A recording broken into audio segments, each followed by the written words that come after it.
Dialogue pour le temps présent et pour les temps futurs. Une émission de Marc Wielinski, tous les dimanches de 13h à 14h sur RCJ. Où va notre monde? Comment mieux le comprendre? Que puis-je faire pour l'améliorer? Que m'est-il permis d'espérer? Une émission proposée avec la Fondation du judaïsme français. 01 53 59 47 47. Aujourd'hui, consolation avec Christophe André.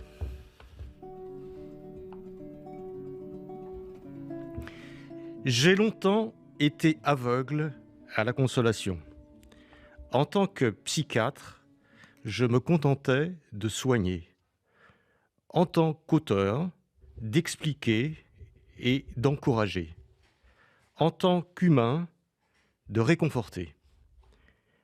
Un jour, je suis tombé malade, gravement, et je me suis dit que ma vie allait peut-être se terminer plus vite que je ne l'avais prévu. Cela ne m'a pas rendu anxieux, plutôt triste de quitter cette existence avant de m'en être lassé. Et cette tristesse ne m'a pas replié sur moi, mais m'a poussé à observer ce monde plus attentivement encore.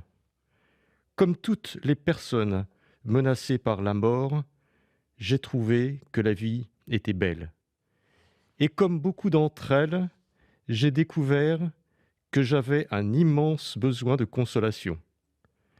Dans ma grande fragilité du corps et de l'esprit, le moindre sourire, le moindre chant d'oiseau, le moindre copeau de bienveillance ou de beauté me faisait un bien infini. Christophe André, bonjour. Bonjour. Christophe André, je ne vous présente plus, mais je vous présente quand même. Pour les quelques personnes qui ne vous connaîtraient pas, vous êtes médecin psychiatre, vous êtes un des meilleurs spécialistes français de la psychologie des émotions, vous êtes un ancien praticien dans le service hospitalo-universitaire de l'hôpital Sainte-Anne à Paris, et vous êtes lauréat du prix Jean Bernard de la Fondation pour la recherche médicale. Et vous avez écrit de nombreux ouvrages disons de vulgarisation scientifique, mais aussi d'ouvrages sur la méditation, sur toutes sortes de choses. On vous connaît aussi par vos émissions de radio, par vos interventions dans les différents médias. Et je suis ravi de vous avoir aujourd'hui à Pile-Poule, Christophe André, pour ce livre Consolation que vous avez fait paraître il y a quelque temps aux éditions L'Iconoclaste, dont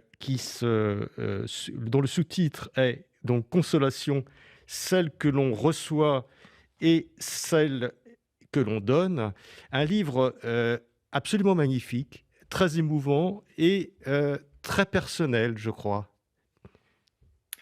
Oui, le point de départ, en tout cas, du livre, ce sont mes aventures médicales. C'est souvent comme ça, vous savez, dans la vie des auteurs, en tout cas des personnes qui veulent transmettre leur expérience par écrit.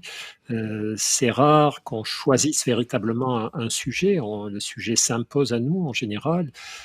C'est vrai, bien sûr, pour les romancières et les romanciers, mais aussi pour les essayistes comme moi. Et donc, cette histoire qui m'était arrivée, évidemment, c'est un choc. Ça a été un cancer du poumon qu'on m'a diagnostiqué en 2015 et qui a été d'autant plus surprenant que je n'avais jamais fumé. Je ne suis pas fumeur du tout, donc c'était imprévisible et même ça me semblait un peu injuste. Toute maladie, évidemment, semble injuste.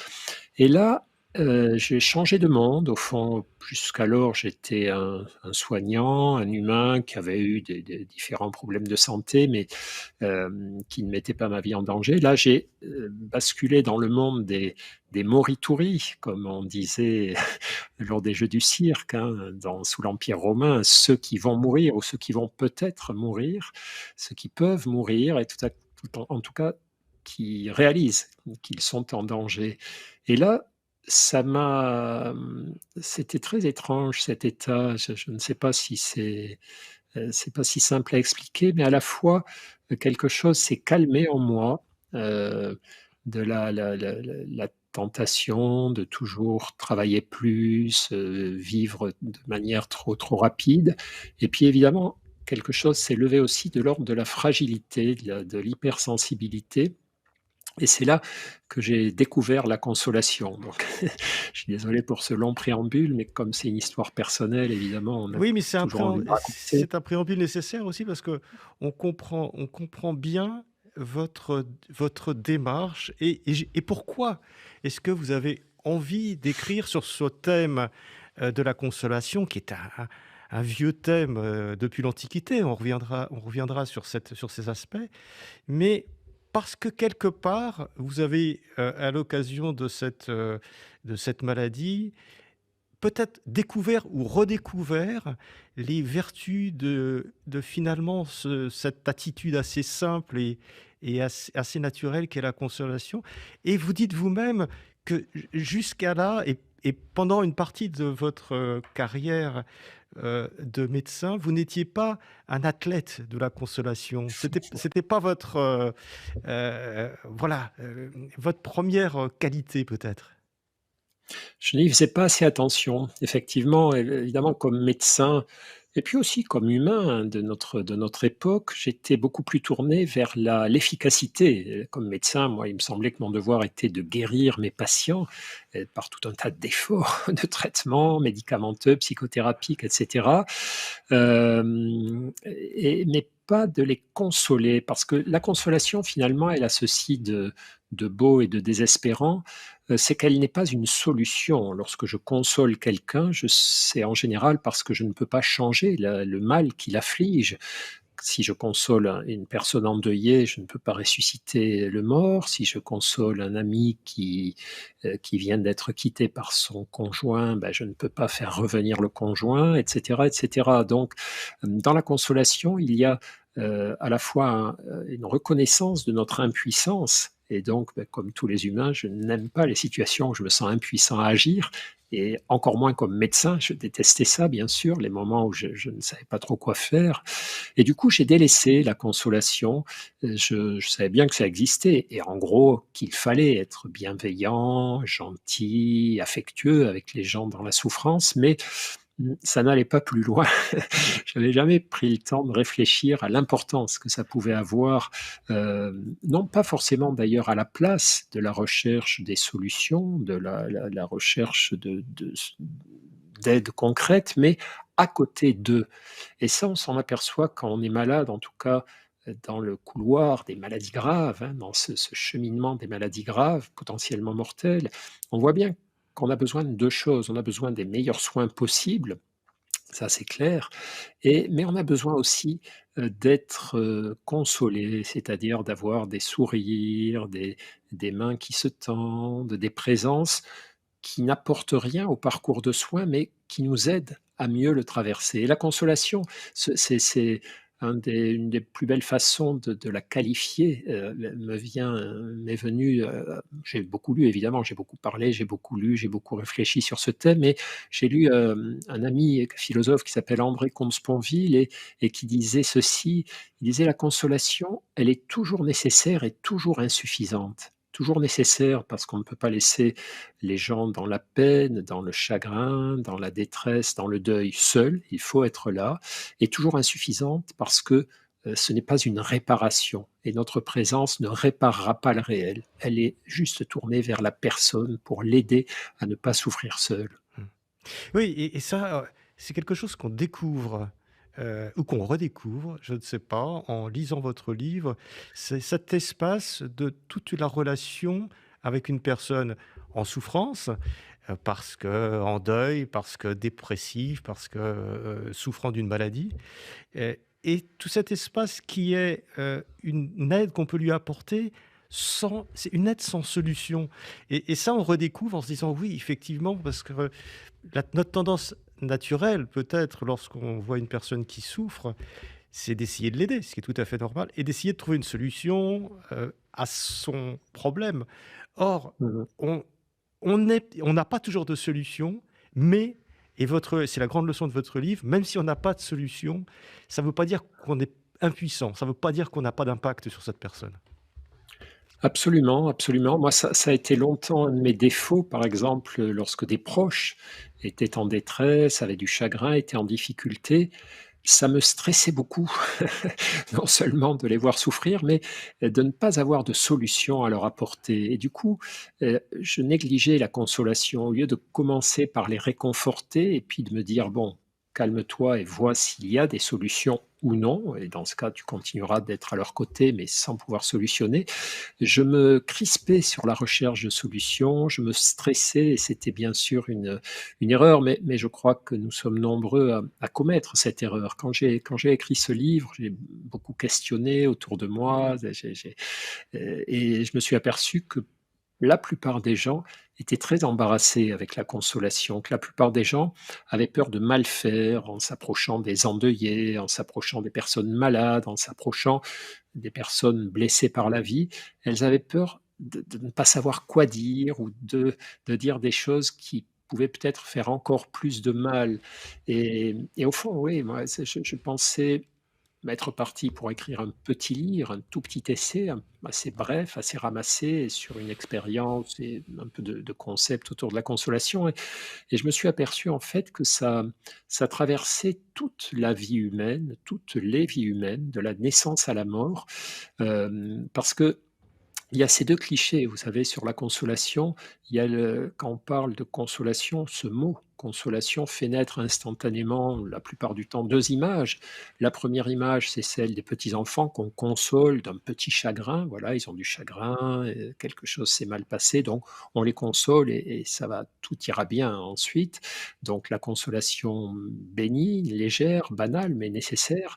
Et puis les consolations qu'on s'efforce d'apporter aux endeuillés, les consolations un peu plus solennelles, un peu plus dramatiques mais entre les deux, il y a aussi toutes les consolations liées aux blessures de la vie humaine. La vie n'arrête pas de nous blesser, sans solution parfois ou sans solution claire ou sans solution immédiate et pour autant, dans ces moments où nous sommes blessés par la vie, on a besoin d'être réconfortés ou soutenus par les autres, le plus souvent, mais parfois aussi de se consoler soi-même, de prendre soin de soi, de faire preuve d'auto-bienveillance. Donc, tout ce monde de la consolation, ce que j'ai découvert, c'est qu'il est beaucoup plus vaste qu'on ne peut l'imaginer au départ en regardant, ça de loin, comme je le faisais.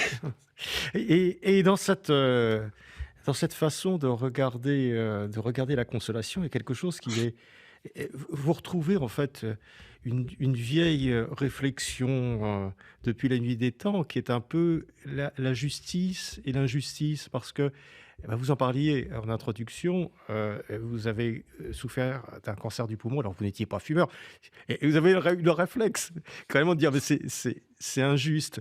Mais, la vie est injuste.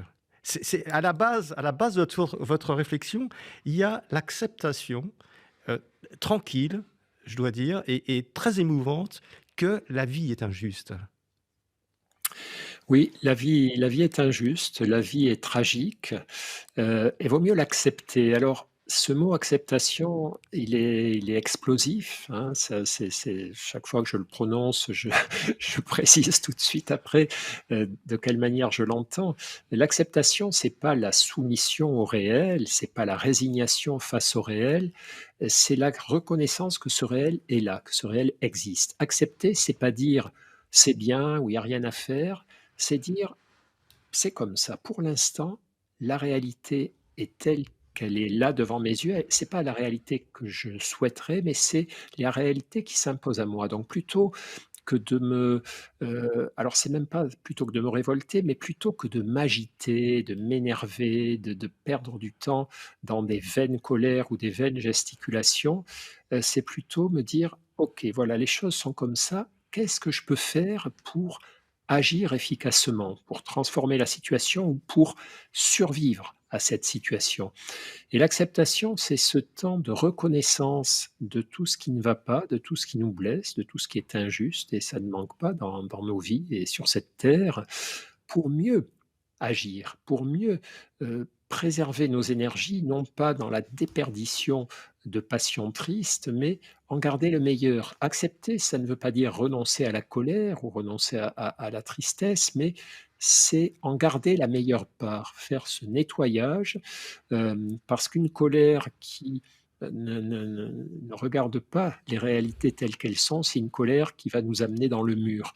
Donc c'est un concept très délicat, c'est ce concept d'acceptation est très subtil et très compliqué, mais très nécessaire aussi parce que comme vous le disiez, tant qu'on n'a pas admis, que la vie, nous réservait, un nombre important d'expériences, injustes et terribles, alors, voilà, on est dans l'illusion. Mais Mais reconnaître que la vie est tragique et difficile, ça n'est pas cesser de l'aimer, hein, excusez-moi. ouais.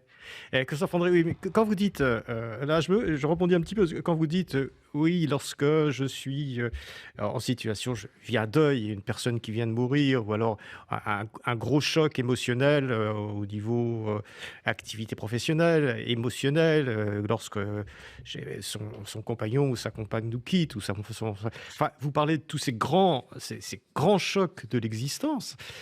Mais vous n'êtes pas toujours en état de réagir. Enfin, nous ne sommes pas toujours en état de réagir avec justement la sérénité à laquelle vous faites allusion. Parce que un choc, c'est un choc. Donc, le moment où on se dit, bon, on se pose, ça m'arrive d'examiner la situation, c'est peut-être, je ne sais pas, c'est plus tard. Vous en parlez dans votre livre. Hein. Vous parlez du temps qu'il faut pour ce genre de développement. Absolument, ça c'est très important, très important. C'est-à-dire, quand on est frappé par l'adversité, dans un premier temps, on fait ce qu'on peut.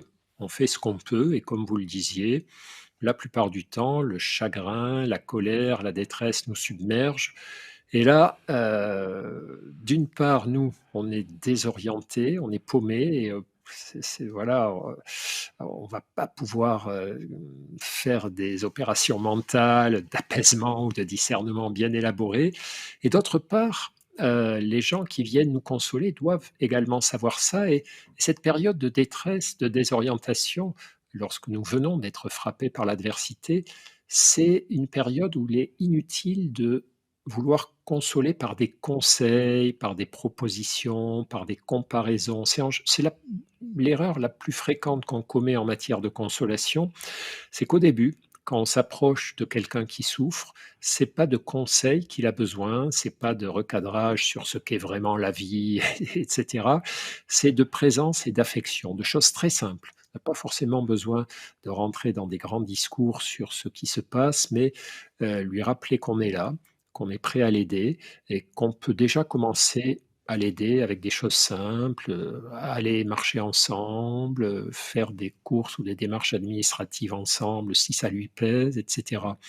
Et effectivement, quand on parle d'acceptation, il ne s'agit évidemment pas de penser que ça peut être une forme de sagesse instantanée, un idéal de sagesse instantanée qui amortirait instantanément toute forme de souffrance, mais c'est plutôt, un processus dans ce processus de reconstruction, si je continue de ne pas accepter de voir le réel tel qu'il est désormais, alors, mes efforts vont avoir quelque chose de vain et d'inutile. Mais une fois de plus, accepter le réel, ce n'est pas renoncer à le transformer ou à me transformer. Mais comme vous avez bien fait de le rappeler, ça va se passer peu à peu dans un second temps ou un troisième ou un quatrième.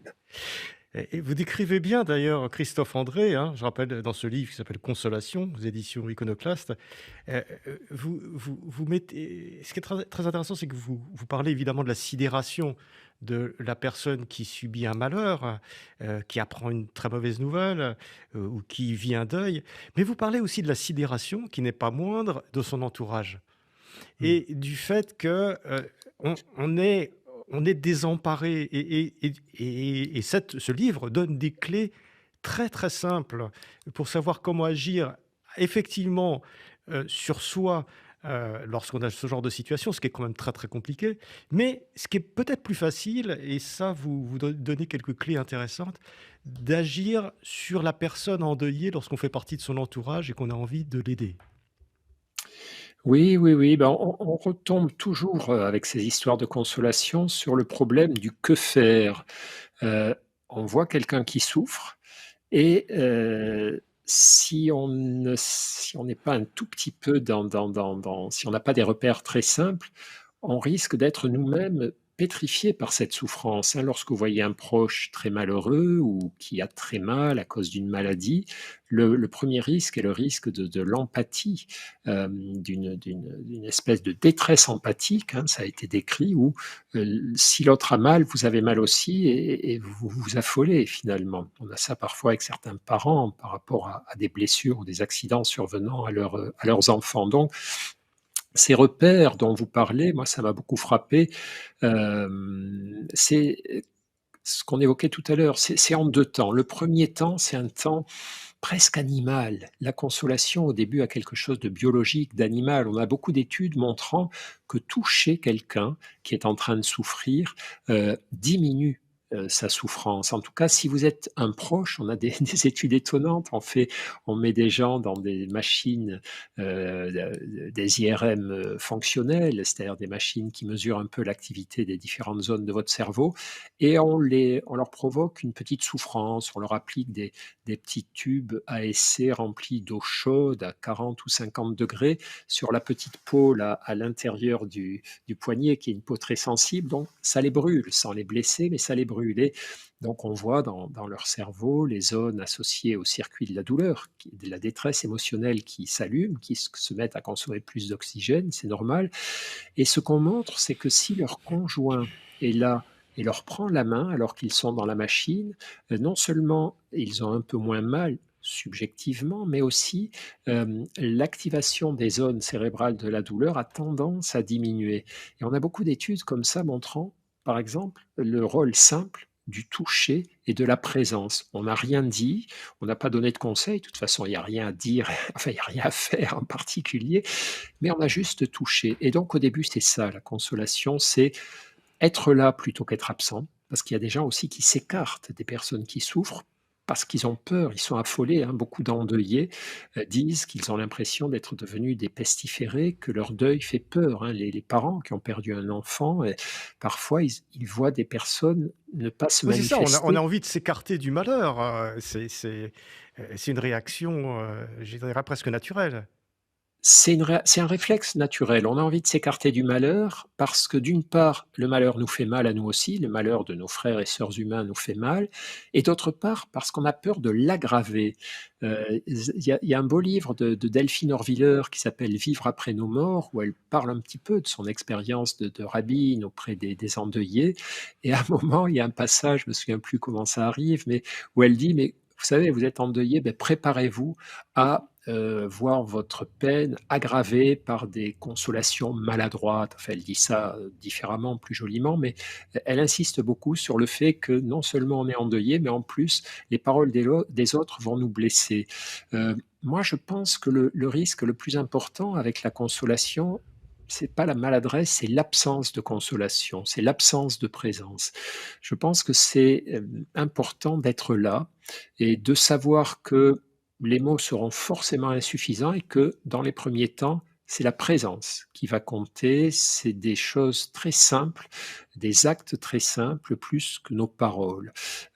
Et c'est pour ça que j'encourage beaucoup dans le livre à ne pas avoir peur Oui, c'est-à-dire, de c'est faire. effectivement dans votre livre, on se dit que finalement, il faut d'une certaine façon, laisser son instinct naturel, sa pitié naturelle, prendre le dessus et pas avoir peur d'aller vers la personne, qui est endeuillée ou auquel arrive un malheur, même si on ne sait pas quoi lui dire. C'est pas grave, c'est pas le plus important, peu importe, même si on lui dit rien, c'est ce qui compte, c'est le mouvement vital, c'est la présence, c'est l'assistance. Et ça, vous retrouvez là peut-être des vieux préceptes qui sont vieux comme l'humanité, le deuil, la cérémonie mortuaire, par exemple, voilà, les pleurs, enfin tout ce rituel. Et vous le dites, hein, tout ce rituel, finalement, à l'origine, c'est un peu un rituel de consolation.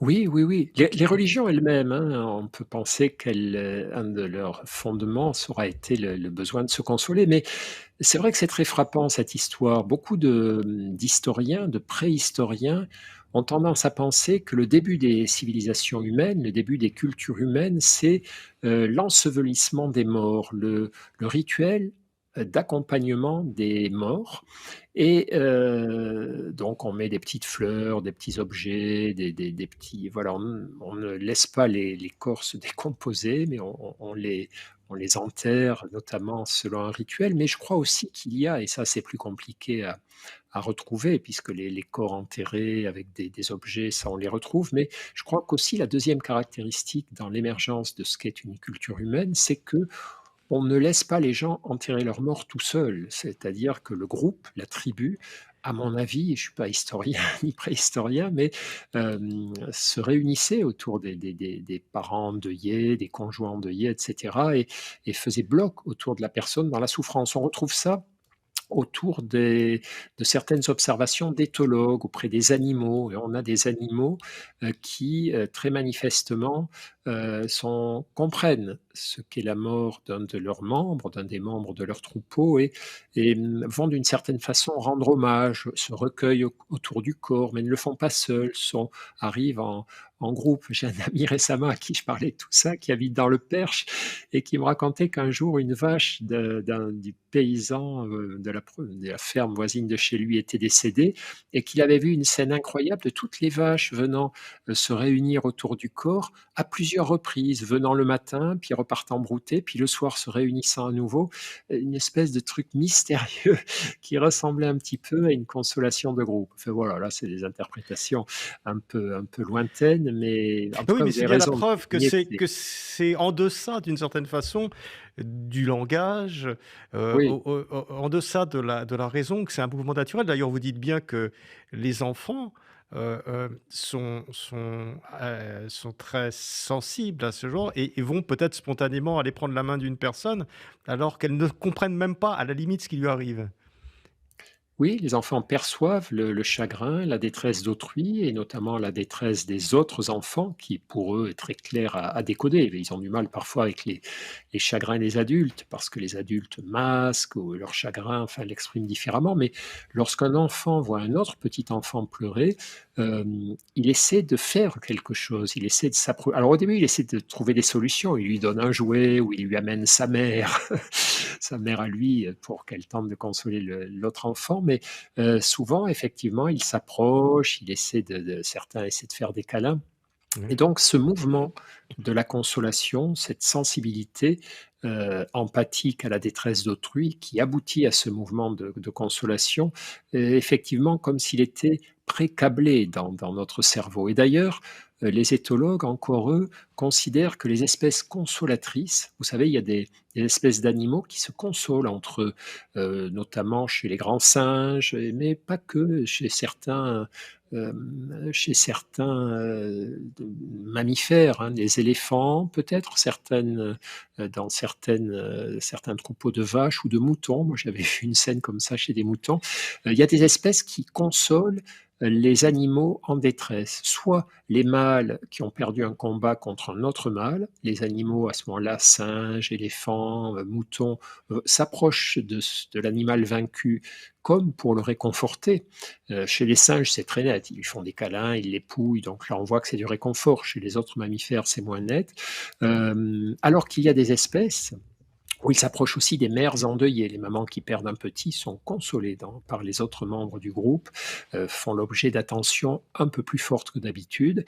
Et puis il y a des espèces où on s'en fout. Des espèces où, si vous perdez votre bébé ou si vous perdez un combat, les autres animaux ne s'occupent pas plus de vous que d'habitude, peut-être même moins parce que, ben, en cas de combat, ils ont peur de prendre un mauvais coup, de subir votre colère ou celle du vainqueur.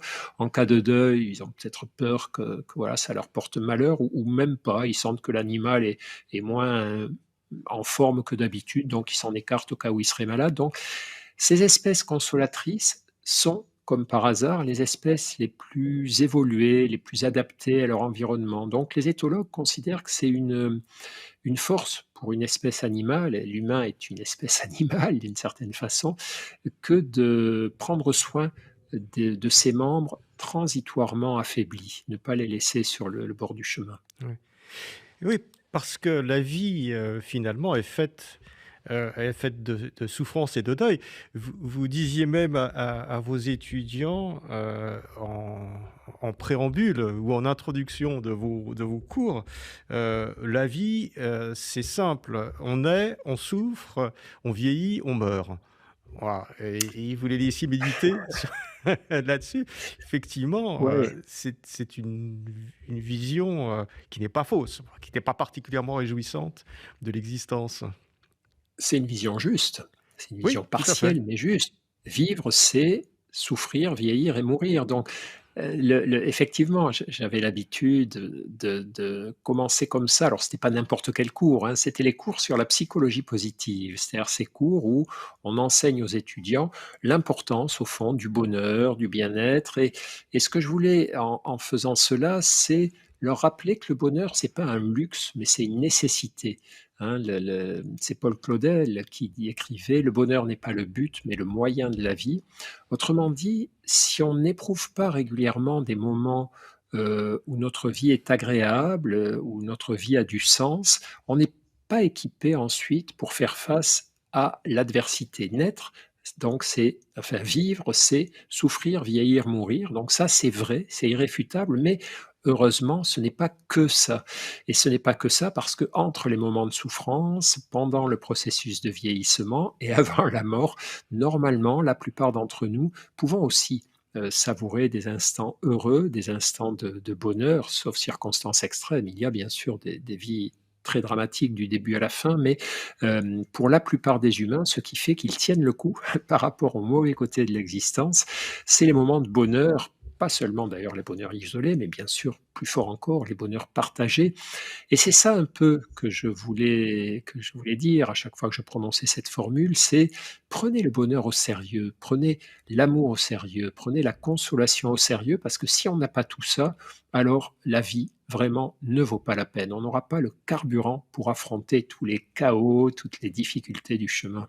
Oui, c'est ça, on a l'impression en vous lisant que, on doit apprendre à faire provision de bonheur quelque part pour affronter, les malheurs, qui forcément, arriveront. Alors il y a des malheurs qui font partie de la vie, de perdre ses parents et cetera, c'est dans l'ordre des choses et puis vous parlez aussi des deuils et des malheurs injustes, c'est-à-dire une maladie qui arrive très jeune ou un enfant qui meurt, c'est-à-dire vraiment le summum de la souffrance qu'on puisse endurer.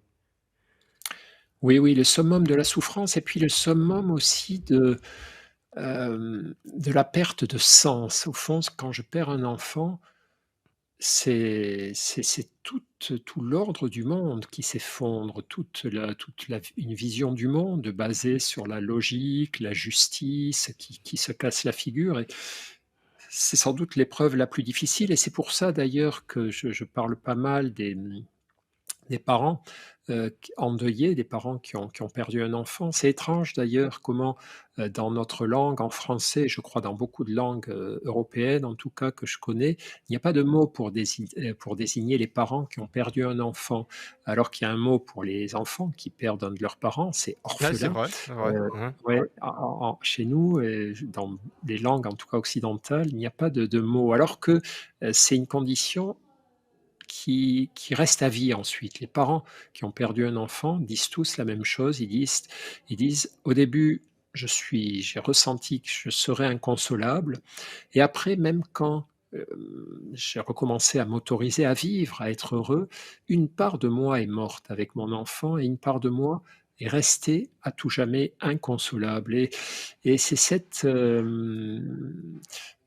cette part d'inconsolabilité qui les caractérise ensuite. Il y a, Laura Adler, la journaliste Laura Adler a écrit un livre très poignant, sur la perte de son petit garçon en bas âge, assez tôt, je crois qu'il avait 1 an à peu près et elle décrit comment des années après, alors qu'en apparence elle s'est consolée, vue de l'extérieur, elle a repris sa vie, ses activités, elle a recommencé à se sentir heureuse et cetera, enfin par moments comme tout le monde et comment, à certains moments, il y a une espèce de chagrin qui part de son ventre, qui remonte, et qui la submerge, et elle fond en larmes pendant 1 heure, 2 heures, et il y a rien à faire. Le chagrin reste, incarcéré, reste encastré en elle, et ça n'empêche pas, c'est là où c'est intéressant, c'est-à-dire la consolation, ce n'est pas un processus qui est là pour supprimer la peine, pour effacer la peine. La consolation, elle est là pour nous aider à nous retourner vers la vie, malgré la peine et la souffrance qu'on a traversées ou qu'on va continuer de traverser. C'est pas la consolation qui remplace la détresse, mais c'est la consolation à côté de la détresse, malgré la détresse. Ça, c'est un processus assez complexe aussi, qu'il faut bien piger quand on veut essayer de mieux consoler. On n'est pas là pour faire cesser les larmes, pour que les larmes s'arrêtent quand on console. On est là pour permettre à l'autre de ne pas pleurer seul, de ne pas être seul face à la détresse qui le frappe. Oui. Alors, c'est effectivement, on ressent bien ça en lisant votre livre. La consolation, elle n'est pas là pour arrêter le malheur. Elle va pas. C'est pas un remède. C'est pas un contrepoison au malheur. C'est quelque chose qui va Mmh. vous remettre, d'une certaine façon, sur les rails de la vie. C'est Oui, c'est que vous exactement l'opposez à la ça. désolation. Et voilà. La consolation ne s'oppose pas au deuil. Elle s'oppose à la désolation.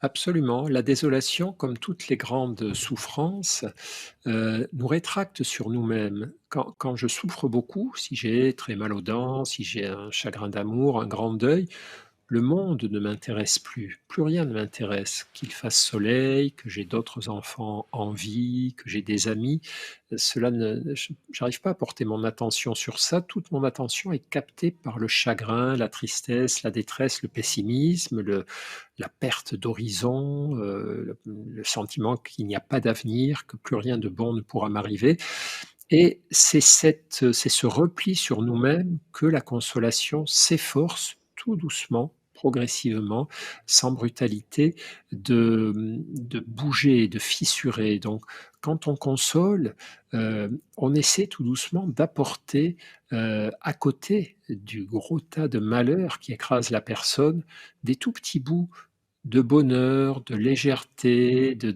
ou au moins d'oubli, hein. Si vous avez un ami endeuillé à qui vous proposez d'aller marcher 1 heure ou 2 dans les bois, au bord de la mer, je ne sais où, dans un bel endroit, et que pendant cette heure ou ces 2 heures de marche en votre compagnie, par moments son chagrin s'éloigne de lui, il se remet à respirer un peu mieux, et puis bien sûr, à la fin de la promenade, il va rentrer chez lui, le chagrin va revenir, mais vous lui avez donné un peu d'oxygène psychologique, vous lui avez permis de reprendre un peu le souffle de la vie, et ce sont ces petites choses qu'on essaie d'apporter dans la consolation, mais pas empêcher la souffrance, pas, bloquer les larmes. Ça ne marche pas comme ça. La souffrance, elle doit être respectée. Il faut pas la chérir, il faut pas la nourrir, mais, elle est à respecter, mais par contre, il faut lui adjoindre une petite dose d'action, d'espoir, d'amour, de présence. Ouais. C'est la Et de consolation. temps aussi, ça vous insistez bien sur le fait que, le temps, chercher à consoler la consolation est un processus qui se développe dans le temps. C'est pas quelque chose qui est immédiat comme ça, comme un remède ou comme un médicament. C'est pas l'aspirine, de la souffrance. Non, non, non, et puis, enfin, il y a rarement des choses dans nos vies qui marchent instantanément, hein, que ça soit en pédagogie, en médecine et donc bien sûr, pardon, en consolation. Mais, c'est quelque chose que les auteurs anciens avaient parfaitement repéré, le genre littéraire des consolations. Il remonte à l'Antiquité, hein, c'est les consolations de l'Antiquité, c'était des courriers, des lettres très bien écrites, qui étaient destinées d'ailleurs à être lues par, beaucoup plus de monde que la personne qu'on voulait consoler. Oui, c'est C'était un ça genre plutôt littéraire, pour d'une certaine façon. oui. Oui. Absolument, et donc dès l'Antiquité, des auteurs comme Sénèque, par exemple, hein, qui était un philosophe stoïcien romain, notaient qu'il ne fallait pas se précipiter sur la consolation, qu'il fallait laisser un petit peu de temps à la personne avant de s'attaquer à sa souffrance. Donc, on sait bien que la consolation, ce n'est pas parce que je suis allé consoler un ami qu'il va, à la fin de notre rencontre, me dire: «Ah, ben, je me sens beaucoup mieux grâce à toi». Ça marche pas comme ça. Oui, parce Après, qu'il à peut la fin de notre refuser même la consolation.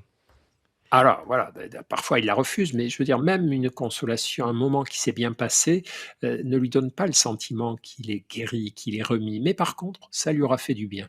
Et puis après, il y a ceux qui ne veulent pas qu'on s'approche pour les consoler. Alors, ce qu'il faut comprendre là aussi, c'est que la consolation, c'est une effraction. Vous avez une personne qui est un petit peu enfermé dans son chagrin, qui s'est enfermé dans son chagrin, sa souffrance et parfois qui vit ce chagrin ou cette souffrance comme une preuve de fidélité, hein. Vous avez ça souvent avec les endeuillés, qui ont le sentiment que s'ils s'arrêtaient d'être malheureux, ça serait trahir la mémoire de la personne disparue. Et donc vous arrivez avec votre petite consolation, toc toc toc, je suis venu te consoler, et vous dérangez les personnes enfermées dans leur chagrin. Donc parfois, on se fait jeter, on se fait rabrouer, c'est pas grave. Ça fait aussi partie du chemin que doivent emprunter les consolateurs et les consolatrices, c'est-à-dire on est quand même venu proposer son aide, on s'est fait renvoyer, mais la personne a vu qu'on était là pour l'aider et on reviendra un peu plus tard d'une autre façon. C'est pas grave. Quand on console, il faut pas chercher l'efficacité et il faut pas chercher les remerciements. C'est juste un acte de fraternité gratuit. Et si effet il y a, si remerciement il y a, ce sera plus tard et peut-être jamais, mais c'est pas grave. On a fait notre travail d'être humain. Mmh. Christophe André, dans la société, qui est la nôtre, qui bon, qu'on qui est un peu une société de l'instant, de l'instantanéité, où il faut une réponse immédiate à tous les problèmes. Finalement, est-ce qu'on n'est pas très loin de la société de consolation, que vous prônez ou que vous appelez de vos vœux?